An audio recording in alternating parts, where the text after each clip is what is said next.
16 जनवरी को 2026 16 जनवरी नोएडा सेक्टर 150 में एक 27 साल के युवक की मौत हो जाती है। और उस मौत का कारण आप सुनेंगे तो शायद आपको थोड़ा शर्मिंदगी महसूस हो, क्योंकि हमारे प्रशासन को कभी शर्मिंदगी महसूस नहीं होती और शायद आगे भी नहीं होंगी, क्योंकि ये केस ही ऐसा है। देखिए, 16 जनवरी नोएडा सेक्टर 150 में एक 27 साल के इंजीनियर की युवराज मेहता की मौत हो जाती है, या आप कह सकते हैं कि मौत को होने दिया। मौत हो रही थी, वो लड़का तड़प रहा था कि मुझको बचाओ बचाओ, लेकिन सब तमाशा देख रहे थे। इसीलिए मैं बोल रही हूँ कि इसको हादसा नहीं कहेंगे, इसको कहेंगे कि मौत को होने दिया आंखों के सामने। क्या है ये पूरा केस, आइए मैं आपको बताती हूँ। देखिए, घटना है 16 जनवरी की युवराज मेहता की। युवराज मेहता 27 साल के थे, इंजीनियर थे, गुरुग्राम में जॉब करते थे। रात को अपने घर आ रहे थे जॉब से नोएडा सेक्टर 50 में।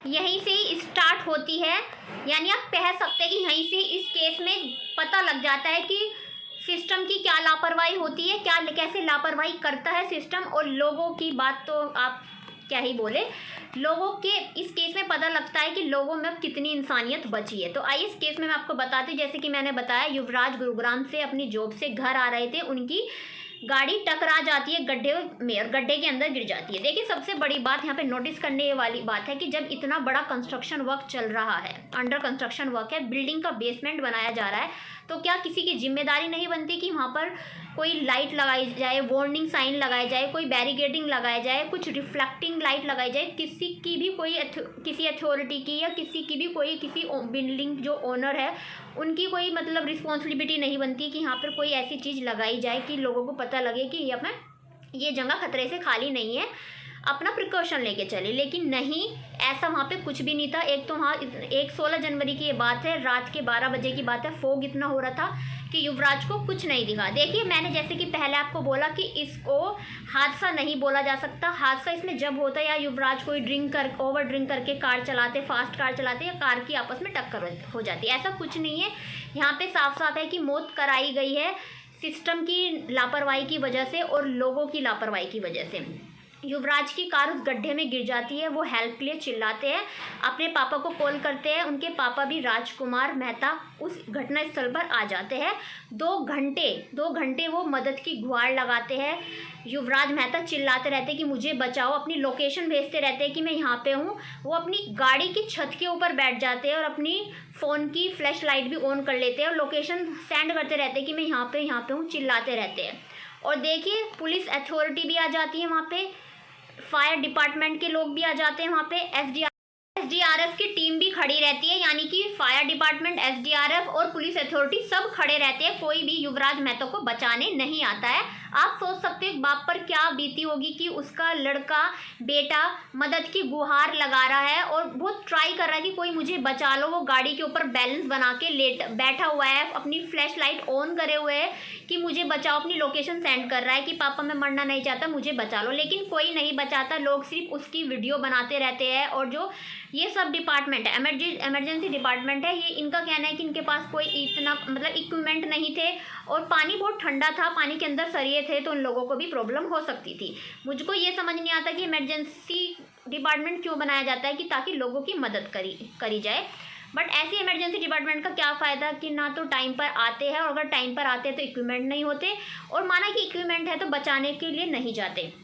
फिर एक डिलीवरी बॉय आता है महेंद्र करके, वो ट्राई करता है, बहुत कोशिश करता है कि वो युवराज मेहता को बचा ले। वो पानी के अंदर जाता है, रस्सी की मदद से जाता है, 30 मिनट तक युवराज मेहता को ढूंढता है, लेकिन उसको युवराज मेहता नहीं मिलता है।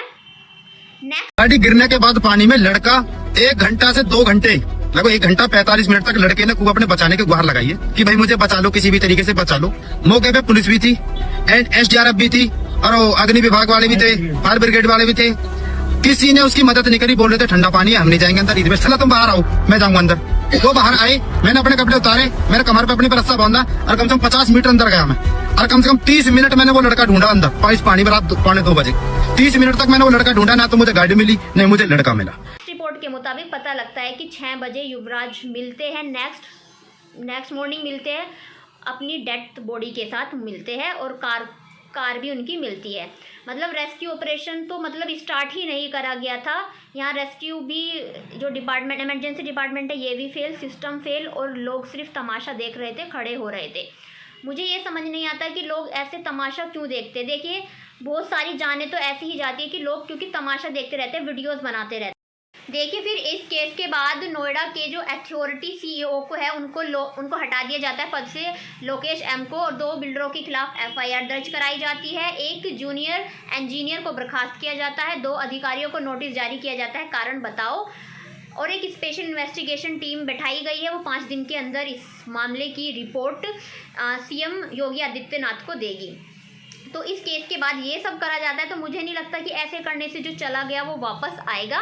देखिए सिस्टम तो है ही, सिस्टम तो लापरवाही करता है, लेकिन मुझे लोगों से एक सवाल है कि प्लीज़ अगर ऐसी कुछ घटना होती है तो वीडियो ना बनाए, जाके हेल्प करें। बहुत सारे ऐसे केसेस हैं, आप खुद लोग आप उठा के देख सकते हैं, ऐसे केसेस है कि जान बच सकती है लेकिन लोग बचाते नहीं है, सिर्फ वीडियो बनाने में लगे रहते हैं। देखिए अगर वीडियो बनानी है तो ऐसे बनाइए कि कहीं गड्ढे हो रहे हैं, कहीं नाला हो रहा है, बहुत सारी चीज़ें हैं वीडियो बनाने के लिए, तो उस चीज़ की वीडियो बना के अथॉरिटी को भेजे तो शायद हमारा जो देश है वो शायद आगे निकल जाए और ऐसे केसेस शायद कम हो जाए। तो देखिए युवराज मेहता की पोस्टमार्टम रिपोर्ट आती है जिसमें पता लगता है युवराज मेहता के लंग्स में पानी भर गया था और हार्ट बीट फेल हो गई थी।